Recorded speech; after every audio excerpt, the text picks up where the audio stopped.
Hello, welcome to this week's episode of the Baby Manual podcast. Today, I have the pleasure of speaking to Dr. Geoff Binney, who is an MD and an MPH, and he is a neonatologist, which means that he works with babies who are very firstborn. So, Dr. Binney, would you tell us just a little about yourself? Sure, it's great to be here. Thank you so much for having me. I am a neonatologist, as you mentioned. I am the chair of pediatrics at Tufts Medical Center in Boston, Massachusetts. It's been my honor to be in this role for about 5 years. And I'm thrilled to be here today to tell you a little bit about what to expect from the newborn side of things. That's awesome. So unlike most of the episodes in this season, this one is really geared more towards mom who are still pregnant because, if you're going to end up being in a NICU with your baby, you usually don't know until they're born. And so this is something that we're just going to talk about, things to watch out for when you're pregnant, and then some things that you might expect with a normal, regular delivery, and some of the reasons that a baby might go into the neonatal intensive care or the NICU. I know that there are some certain checkpoints in the pregnancy where, there's an age of viability, and then there's an age where they're probably going to be in the NICU, and then where they're probably going to be in a normal newborn nursery. Can you just touch on that a little bit, Dr. Binney? Sure. Well, the age of viability keeps getting lower.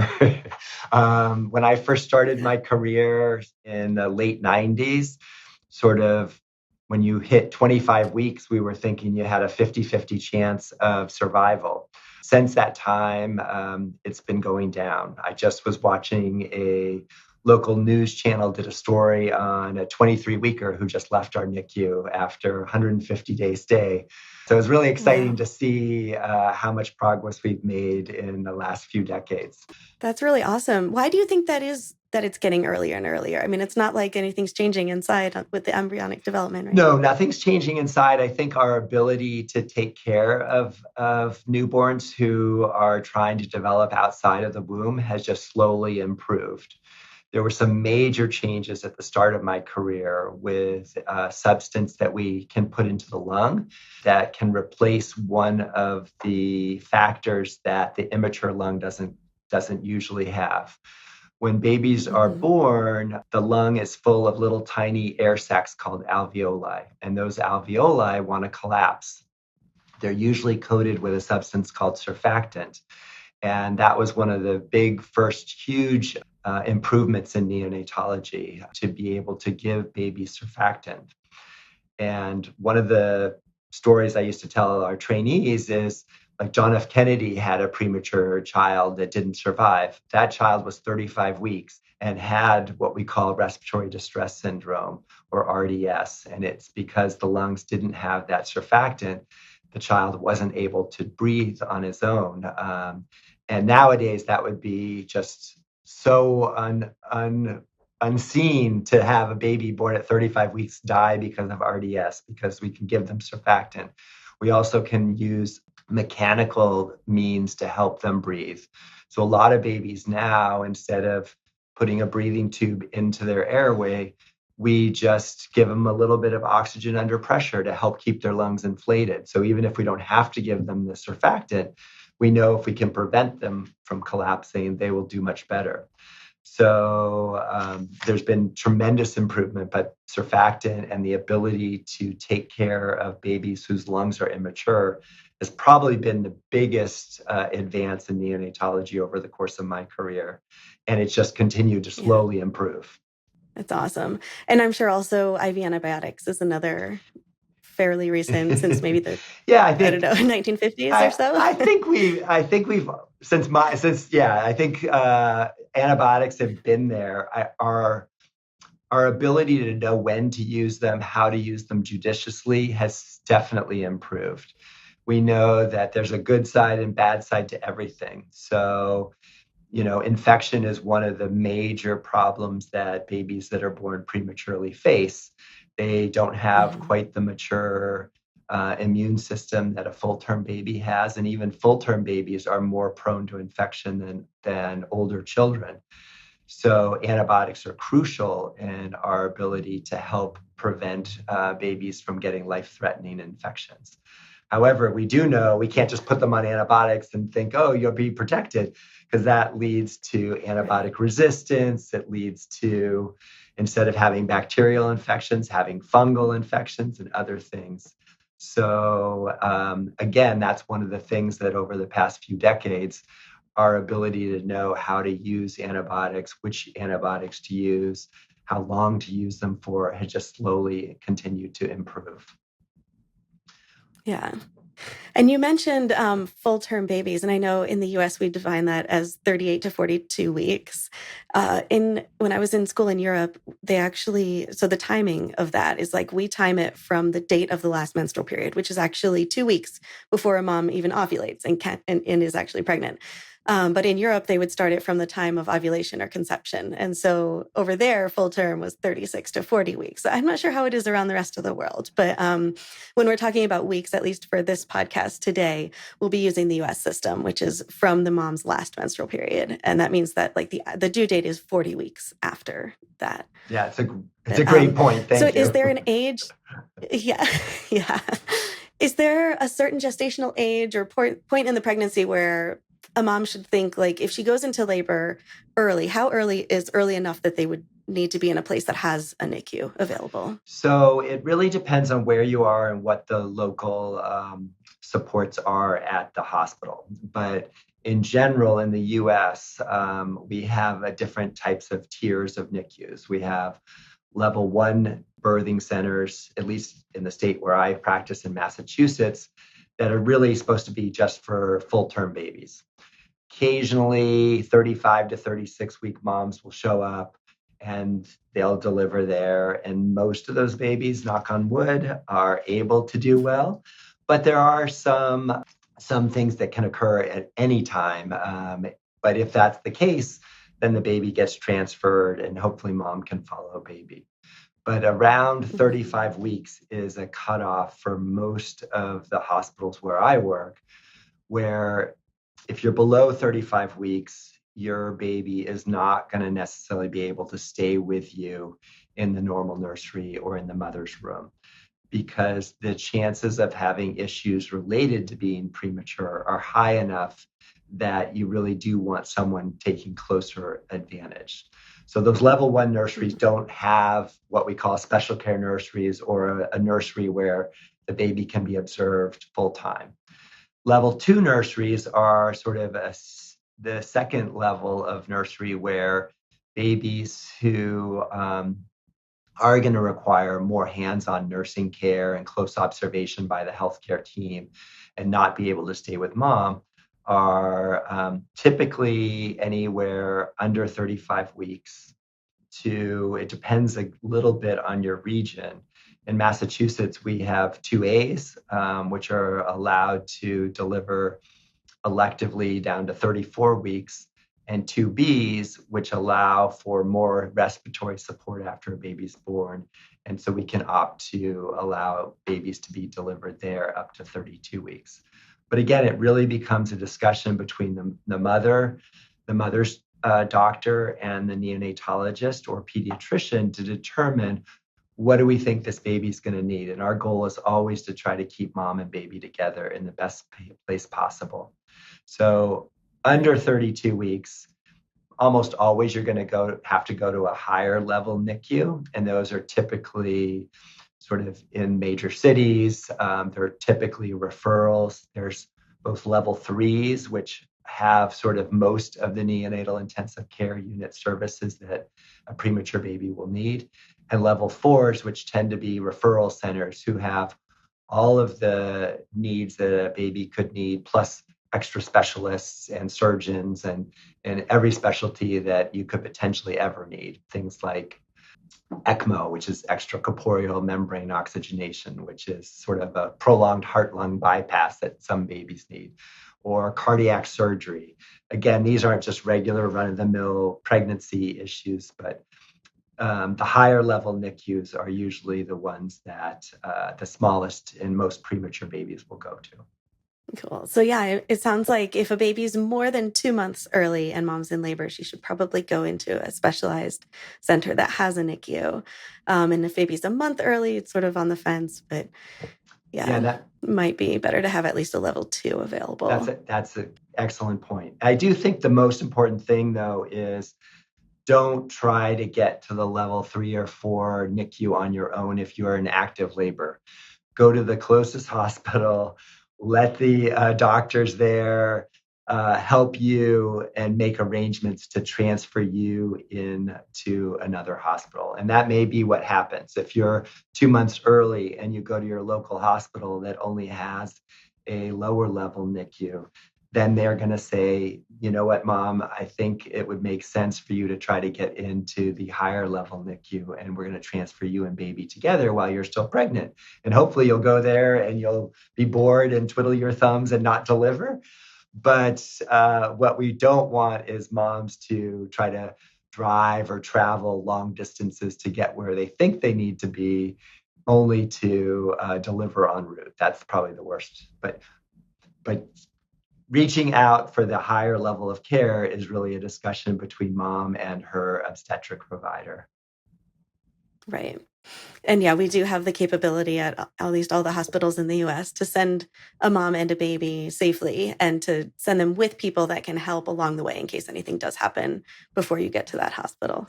That's a really good And point. often you'll meet either pediatricians or neonatologists at those hospitals who will, whenever a mom shows up who is in potential danger of delivering early, we often try to meet with them and the expected parents before anything happens, even if it's just a scare, like, oh, you could potentially be in early labor, or your water may have broke. And we will meet with them to sort of explain in detail what might happen. And it's because sometimes pregnancies can change very rapidly. And for anyone who's had Mhm. a child, a lot's going on. But if you've never had a child and you show up at a hospital and you're worried, it's a little bit easier when things are a little bit more stable to talk to the pediatric team and kind of have an idea of what to expect. So a lot of what we're talking about today is what we often will meet with expectant moms about if they should show up early anywhere with a chance of having to deliver early. Yeah. So I know up to 32 weeks, there's a lot of variability in what those babies might need week by week. But once they're in that 32 to 35 range, or even older, I feel like most commonly the things they might need would be things like IV antibiotics and oxygen, and Yes. maybe some blood sugar testing as well. And so I know that also some healthy term babies get this. Do you want to talk a little bit about why some babies, even though they're born on time, they still need blood sugar testing, or they might need a little oxygen, or they might need Sure, antibiotics? there's lots of different reasons for all of those things, but whenever a baby is having trouble breathing, that's the first thing that all of us will be sort of focusing on, is making sure a baby can breathe and get oxygen from the heart and lungs to the rest of the body. So that's always our first attack point, to make sure that we're supporting the baby appropriately. And Yeah. And some babies only need that when they're very first right. born, like the first minute or two. And some babies it's longer, and it can be really hard to predict. I know which babies are going to end up needing oxygen for weeks or months and which ones it's just like a few minutes. And parents out there, there's nothing that you can do that would change that risk necessarily. It's just a thing that happens. I know here in Colorado, up at altitude, we have a lot of babies that end up being sent home on oxygen because the air is so thin up here. Yeah, no, it's a great point. And we often will get called, pediatric teams will get called to deliveries, even at term, if there's any chance that the baby might need a little bit of extra support. And so sometimes in the delivery room, we'll give a little bit of oxygen or a little bit of help to breathing. And 5 minutes later, everything's fine, and we leave, and the baby gets to stay with mom. And other times, it takes a little bit longer. Before you're born, you have to remember that the lungs are full of fluid, and the baby or the fetus is relying on mom and the placenta to get all of the oxygen into the baby's blood. And then the heart is pumping that to the baby's body. After birth, it's amazing the things that have to occur. The placenta gets cut off, and all of a sudden the baby has to inflate their lungs, get rid of all that fluid, change their circulation around. And all of that has to occur within the first few breaths of life. Sometimes it takes a little bit longer than that. And sometimes the fluid doesn't disappear immediately. So babies can have trouble breathing because of that, and maybe they're just going to breathe a little bit harder for a while or faster for a while. Other times they can have sort of problems with that coating that I mentioned previously, surfactant. And so sometimes we'll need to give them a little bit more support. But it is, we're never quite sure what to expect, although usually by the time you're term, you're not going to have problems with surfactant. But there's lots of term babies who may need a little bit of oxygen, like you said, for the first day of life, first hours of life, first minutes of life. All of those things are possible. And our goal as pediatricians and neonatologists is really just to give the baby the support they need and try to reproduce the support that they had been receiving from mom until they no longer need that type of support. Yeah. And I think for the first time parents out there, it's important to know that all babies are born kind of a bluish gray color. And that's because the only oxygen they're getting is through their through mom's placenta. And so their overall oxygen in their blood is a lot lower than when they start breathing air. So that is totally normal for all babies to be born that bluish gray color. And then they usually start to get more and more pink over the first 1 to 5 minutes of life. Yeah, great point. I did explain to a family yesterday that it's also normal, even after the first few minutes of life, for hands or feet to be a little bit bluer. We have a special medical term, acrocyanosis, where it's sort of bluish coloring of the extremities. And it's something that we often see in babies, and that can last for 24 hours, 48 hours. If the lips are blue, that's something that is not normal after the first few minutes of life. But what we expect at the first minute of life versus what we expect at a day of life, or even an hour of life versus a day of life, is very different. But a little bit of blue in the hands and feet is typically normal if you're having your first baby and you go to change their diaper for the first time and they've got blue hands, but their lips are nice and pink. Yeah. You're probably fine. Awesome. And then for antibiotics. Yeah, I was going to say, you mentioned also other support that they may need. Antibiotics is one of those things that we are very concerned about infection. And when a baby is not making the normal transition from being inside mom to externally, we always think, could this be due to an infection? And since baby's immune system is not very strong and not able to combat infections like a full term or an adult, full term child or an adult, we often will help to make sure there's not an infection going on and give them antibiotics. We will often draw blood beforehand because the gold standard to know whether you have an infection is to send samples of fluid from the body to see, is there any bacteria in here? And there shouldn't be any bacteria in your blood. As you get older, there shouldn't be bacteria in your urine or your spinal fluid. So sometimes the doctors will obtain blood and even occasionally urine or spinal fluid from babies before starting antibiotics, just to make sure that we're being thorough and not treating, making sure we know what we're treating. So we'll start antibiotics. And if nothing grows in any of those fluids and the baby gets better, then we'll probably say, okay, it wasn't an infection and we can stop the antibiotics.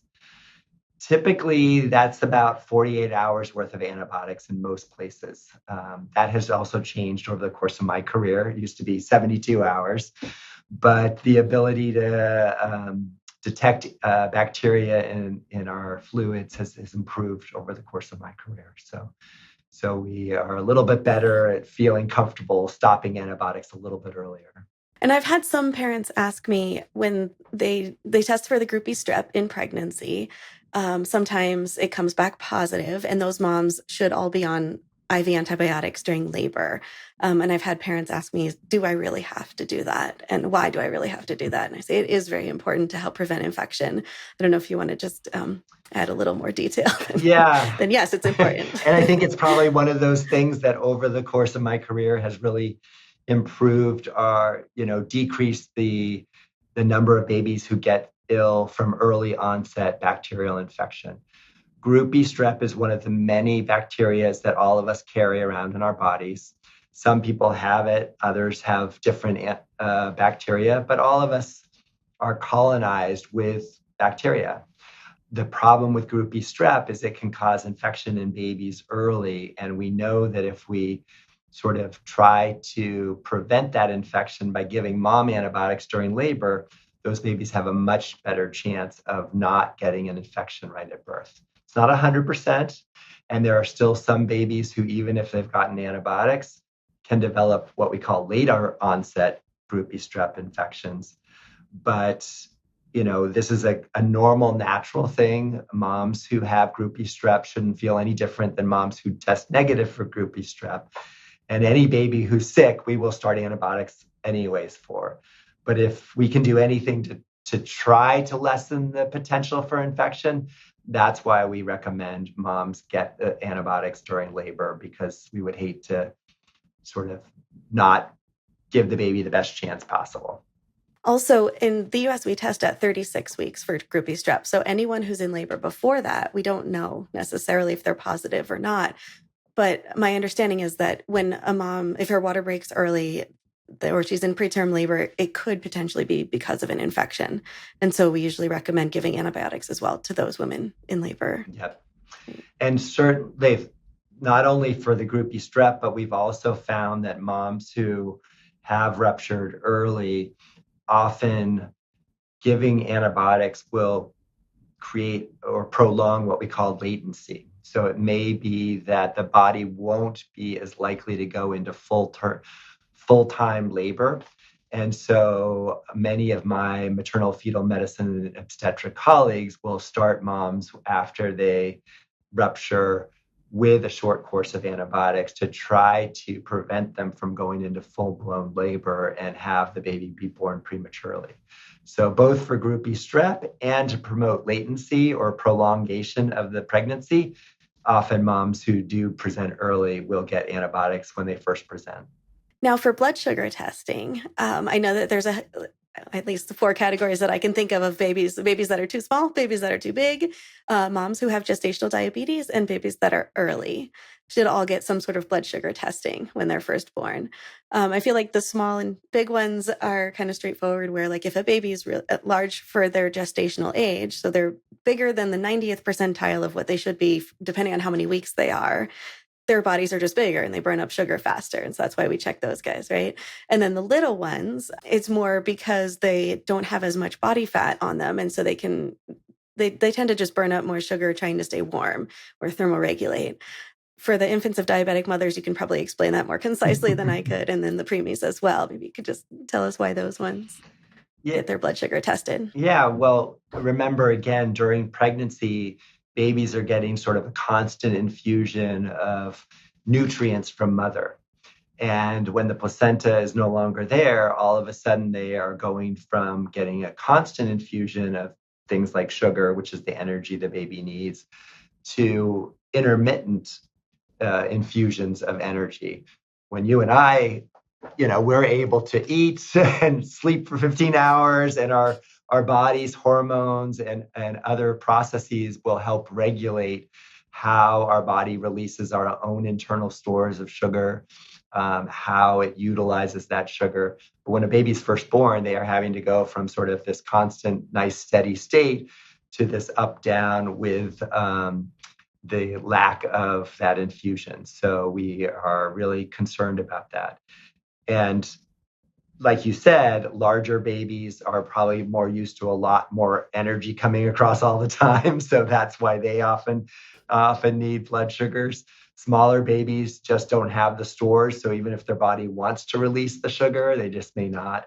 And premature babies, like everything, although the organs are all there, they're just not mature yet. So they may not function as well as a full-term baby. So those babies are also at risk of having more profound lower blood sugars for a longer period of time.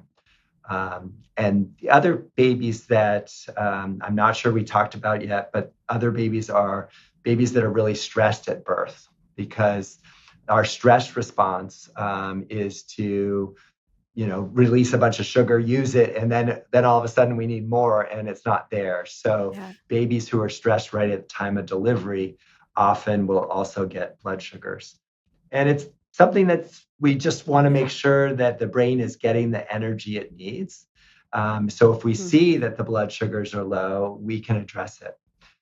If a baby is... Usually just by Yeah, feeding the baby or giving them some sugar solution. Yeah. exactly. If the baby's Very well, it's simple. very simple. It's putting the baby to breast or giving him a little sugar gel or some formula if you're not planning to breastfeed.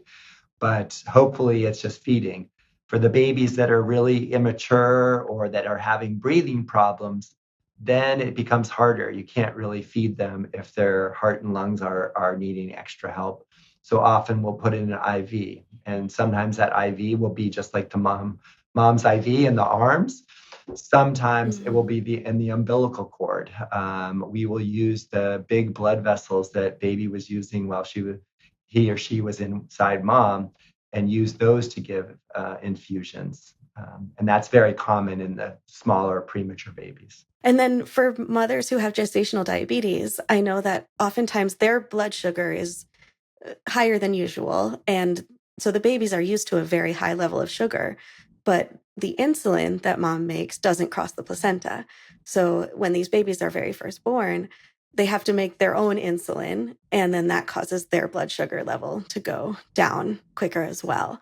So these babies also will sometimes need a little extra help with feeding. Now, for babies that are too big, too small, or has diabetes, those are all around, I feel like it's been changing in the last couple of years, but between 12 and 24, sometimes as much as 48 hours of monitoring. For babies who are preemie, I imagine they get it a little bit longer, right? Their blood sugar is going to be tested more often depending on how early they are. Yeah, pretty much. It's definitely longer initially, but a lot of it depends on what they've been doing up till then. So a tiny premature baby who's never fed, and we're giving IV nutrition or IV glucose, we're going to continue to check the blood sugar much more regularly until we're on full feeds and showing that the baby can tolerate that. So it really depends until the baby can prove that the baby can regulate their blood sugar in a normal fashion on food alone or milk alone, then we're going to continue to check blood sugars. So yes, you're right. The smaller premature babies and those babies that are having trouble are going to have blood sugars checked a lot longer. Yeah. And it's also important for parents to know that this doesn't mean anything in your baby's long-term outcome. It doesn't mean that they're going to get diabetes when they get older or they're going to always have sugar problems. It's really just right at the very beginning. Just like with the oxygen, it doesn't mean that they have bad lungs. It's just they're making that transition over.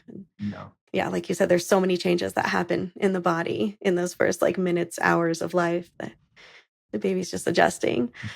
I don't know if you want to talk briefly about jaundice or vitamin K. Yeah, so anything else? jaundice is very common in all babies. It's something that we see in full-term babies. It's sometimes something we worry about in premature babies. Jaundice is a very normal development. All of us make a pigment called bilirubin. It's a byproduct of us recycling red blood cells, and even though babies are new, they've got blood cells that are 3 months old and need to be recycled even when they're born, whether they're born at term, whether they're born early. And as they recycle the red cells, the body produces this bilirubin. Before they're born, mom gets rid of it for them. So it stays nice and low. All of us, our body gets rid of it as soon as we produce it, unless we have liver disease or some adult problems where jaundice is a very different thing. But in babies, it's just the fact that mom's no longer there to help them out. So in the first few days of life, the bilirubin level tends to rise because the babies are producing this pigment and they're not quite figured out how to get rid of it yet. We just are comfortable with it at low levels. It's nice and normal, nothing to worry about. But if it gets too high, it can cause harm. And so that's when we start to worry. So we typically will check it periodically during the newborn stay, usually starting at 12 to 24 hours, and then again at 36 or 48 hours and before going home, just to make sure that the bilirubin rise is not going up too high and reaching a point where it could be harmful to the baby. It is something that's very simple to treat. Some nurses in a nunnery, I think it was in Austria or Germany, way back, found that all the babies on the sunny side of the nursery had less jaundice than those in the dark side. But That's cool. putting babies under special intensity light helps change the bilirubin to something that can more easily be excreted by the body. So what we call phototherapy helps get rid of bilirubin more quickly. And so it's a very simple thing to do. The level we worry about, though, is very different depending on when you're born. So if you're born at term, we accept much higher levels of bilirubin. If you're born very prematurely, we accept very low levels of bilirubin. So many of the babies that are born very early are under phototherapy on and off for the first week or two of life. Those that are born at term often don't require phototherapy at all. And if they do, it's only for 12 to 24 hours, and then it goes away and their body figures out how to process the bilirubin, and it's no longer an issue. It is something that moms who's had one child who has problems with jaundice, their second or third child may be more prone to it. So it is something that sometimes the pediatricians will ask about. Hey, have you had any other children? Have they had jaundice? And parents end up knowing, yeah, my kids have had jaundice, but they're fine. It just means that they may get a few more bilirubin checks while they're in the nursery, or they may be more prone to Yeah. needing treatment.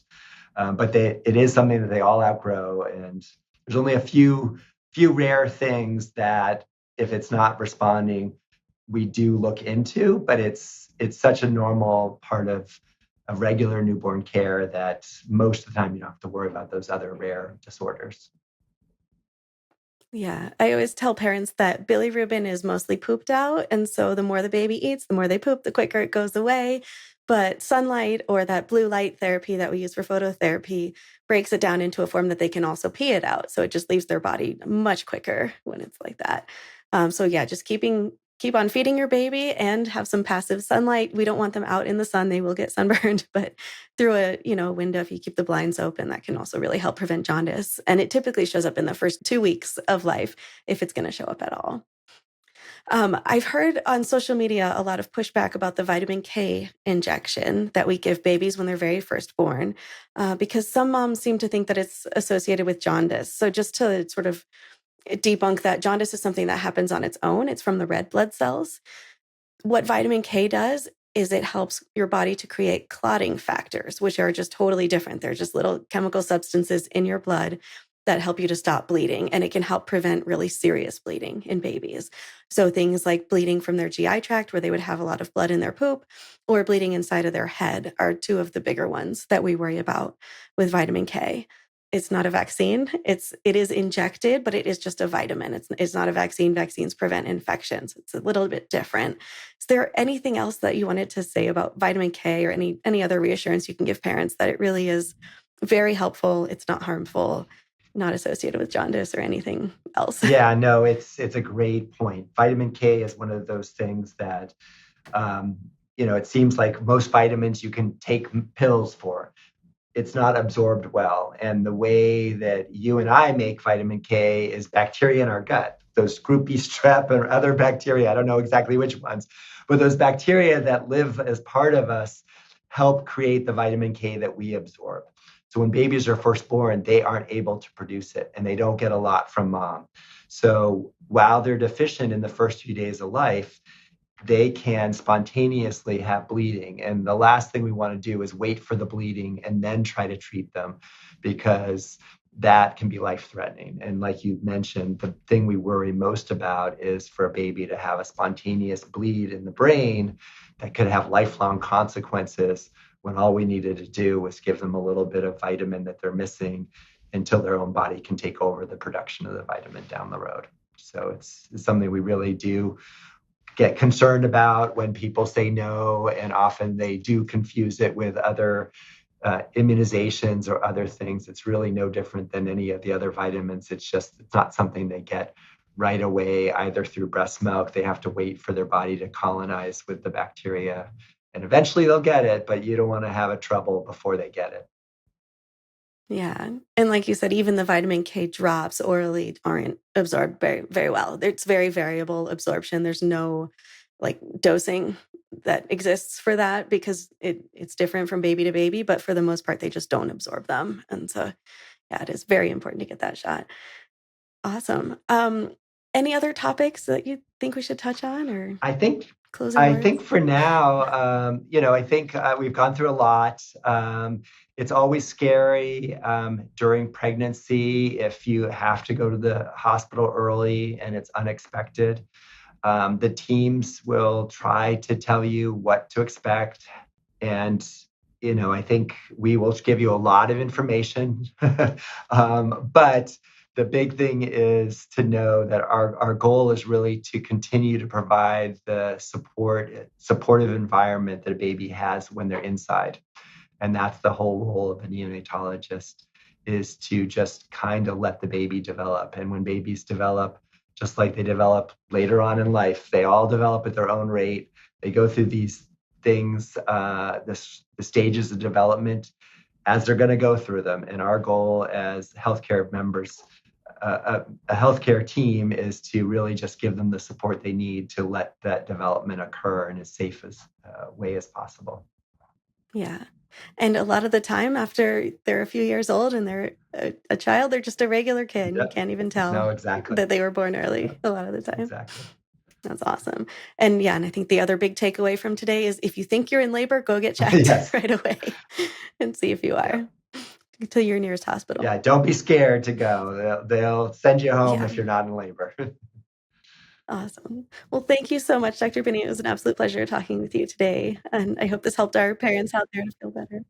So great speaking with you. Thank you. Thank you so much for being here.